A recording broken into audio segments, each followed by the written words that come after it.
नमः श्रीवर्धमानाय निर्धूतकलिदात्मने सालोकानां त्रिलोकानां यदि विद्यादर्पणाय ते।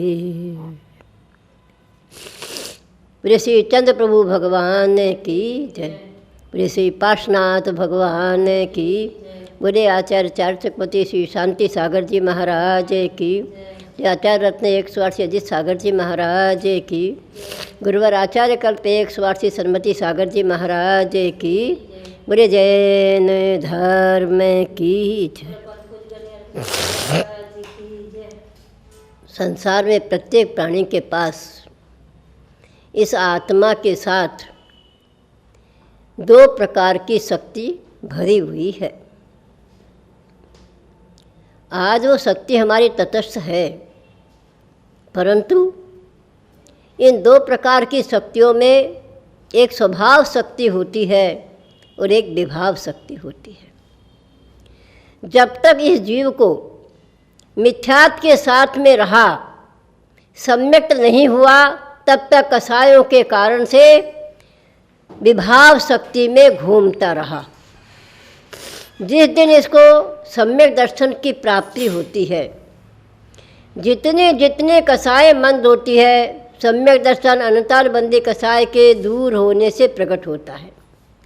चाहे वो उपशम में हो, चाहे क्षोपशम में हो, चाहे छायक में हो, जब तक अनंताल बंदी कसाय का उपशम क्षोपशम नहीं होता है, तब तक सम्यक की प्राप्ति नहीं होती है। और जितने कसाय मंद हुई उतना सम्यक प्राप्त हुआ, और सम्यक प्राप्त हुआ उतना उसका स्वभाव शक्ति प्रकट होती है। परंतु इन शक्तियों का हम क्या उपयोग करते हैं, ये हमारा काम है। जैसे नल का काम पानी देने का होता है, नल को खोल दो पानी आना शुरू होगा, परंतु उस नल के पानी का सदुपयोग आपको क्या करना है, ये आपका काम है, नल का नहीं। हमें पानी पीने के लिए भरना है, रसोई बनाने के लिए भरना है, या बगीचे में सिंचन करने के लिए देना है, या नाली साफ करना है, ये तो आपका काम है। इसी प्रकार से शक्ति हमारे अंदर भरी पड़ी है, लेकिन उस शक्ति का आप क्या कर सकते हो, ये आपका उपयोग है। उस शक्ति से आप अपना विकास कर सकते हो, अथवा आप अपना विनाश भी कर सकते हो। विकास माने सम्यक दर्शन की प्राप्ति के कारण से इस आत्मा का विकास होता है। सम्यक दर्शन एक अग्नि की एक छोटी चिंगारी होती है, परंतु वही जब सम्यक दर्शन आगे बढ़ता है तो क्या होता है, उसमें ज्वालाएं निकलती है। इसी प्रकार से आत्मा का स्वभाव शक्ति प्रकट होने पर विकास होता है, और कसायों के कारण से क्या करोगे, नरक और निगोद के पात्र बन जाओगे, दुखों का साधन ढूंढ लोगे, दुखों में लीन हो जाओगे। इससे क्या होता है, विनाश होता है इस आत्मा का। अथवा इस आत्मा का सदुपयोग करो, शक्तियों का सदुपयोग करो, नहीं तो दुरुपयोग में चले जाएगी। जितना आपका उपयोग दुरुपयोग में चलेगा, दुरुपयोग किससे होता है, पाप करने से होता है। चाहे वो हिंसा का पाप हो, झूठ का पाप हो, चोरी का पाप हो, कुशील का प्राप्त हो, अथवा ब्रह्मचर्य छोड़ करके आप पाप करते हैं, इनसे क्या होता है, दुरुपयोग होता है। और ये सारे पाप कहाँ ले जाते हैं, स्वयं अपने आप में सोचिए। रात्रि भोजन, बीड़ी सिगरेट आदि पीना, शराब आदि मांस आदि का भक्षण करना, इनसे क्या होगा, आपका उपयोग खराब होगा। नीच के कारण से यह शरीर भी दुखी बन जाता है, और नीचता को प्राप्त होकर के दुर्गतियों को प्राप्त करता है। इसलिए इन उपयोगों को हमें छोड़ना होगा, और सदुपयोग करोगे तो क्या होगा, सदुपयोग किससे होता है, भगवान की भक्ति से होता है। अभिषेक करो, पूजा करो, गुरु की उपासना करो, गुरु की सेवा करो, स्वाध्याय करो, संयम धारण करो, तपस्या करो, इनसे क्या होगा, सदुपयोग होगा, और यह आत्मा का विकास होगा, मतलब ऊपर को चढ़ता चला जाएगा।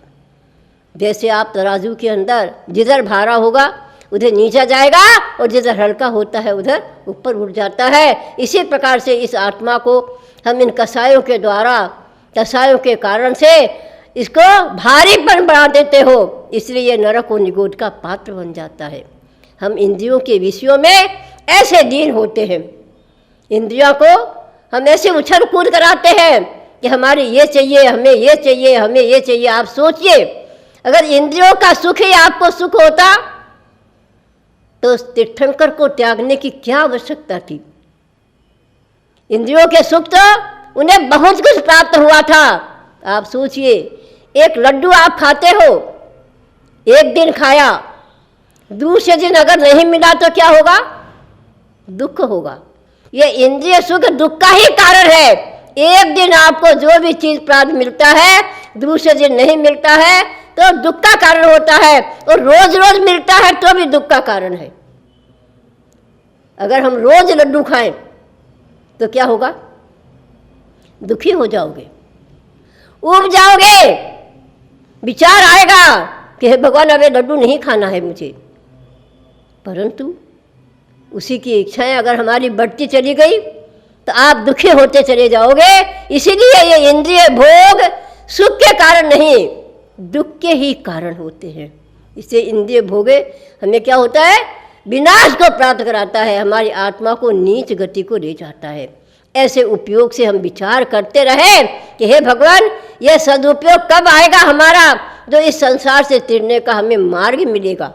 देखिए, नौका होती है शरीर की, संसार समुद्र से पार होने के लिए क्या करना है? यह शरीर हमें मिला औदारिक, इससे इस शरीर से आप दो काम कर सकते हो। या तो नौका में बैठ करके संसार समुद्र से पार हो सकते हो, क्योंकि हमारे आचार्यों ने कहा है, यह तन पाए महातप कीजिए, या में सार यही है। इस शरीर को पा करके अगर हम तपस्या करते हैं तो शरीर का सार मिलता है, और वरना अगर इस शरीर से हम कसाय करें, क्रोध से, मान से, माया से, लोभ से, तो इस शरीर से क्या होगा? आप दुखी होते चले जाओगे, रोगों का घर बन जाएगा। ये शरीर तो हमारा रोगों का घर भरा पड़ा है। अगर जिस रोग को आपने, जिन कसायों के साधन से शरीर में चिंताएं प्राप्त होती है, वो चिंताएं क्या होती है? चिता का कारण बनती है। चिता तो एक बार जलती है, लेकिन चिंता तो मानव को रात दिन 24 घंटे जलाती रहती है। जितना चिंता होगा शरीर का गुण है, अगर इस चिंताओं से शरीर में घुन लग गया तो शरीर शिथिल हो जाता है, जवानी में ही बुढ़ापा आ जाता है। इसलिए इन सब चिंताओं से दूर होकर के हमें उस संसार समुद्र से पार होने के लिए ये हमें नौका मिली है। अगर इस नौका में छेद हो गया तो क्या होगा? नाव में पानी भरता चला जाएगा, और नाव में अगर पानी है तो क्या होगा?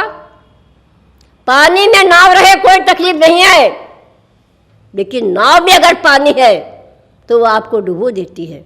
इसलिए प्रत्येक मानव को हमें सोचना होगा कि उस नौकाओं में छेद न हो जाए।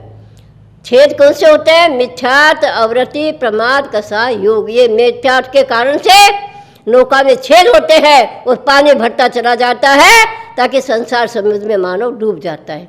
और अगर पानी इनसे बचते चले जाओगे तो संसार से समुद्र से क्या होगा? पार हो जाओगे। यही विकास का कारण बनता है।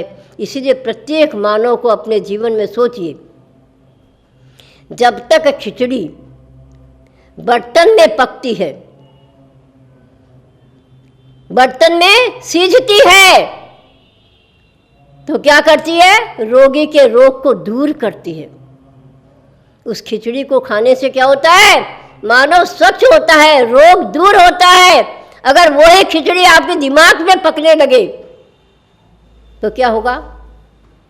विनाश का कारण बनाती है, दुख का कारण बनाती है, चिंताओं को साथ लेके आती है। इसीलिए इन सब चीज़ों को विचार करके हम हमारे साथ में जो शक्तियाँ प्राप्त हुई है, सदुपयोग की शक्ति, दुरुपयोग की शक्ति हमारे आत्मा में ही भरी पड़ी है। अब उस शक्ति को हम किस रूप से लगा करके किस ओर ले जाते हैं, इसलिए प्रत्येक मानव को अपनी शक्ति का उपयोग अपने भावों से अच्छी रूप से लेकर के जाएं, ताकि हम संसार समुद्र से पार होकर के अपने जीवन का सार्थक कर सकें। बोले चंदा प्रभु भगवान की।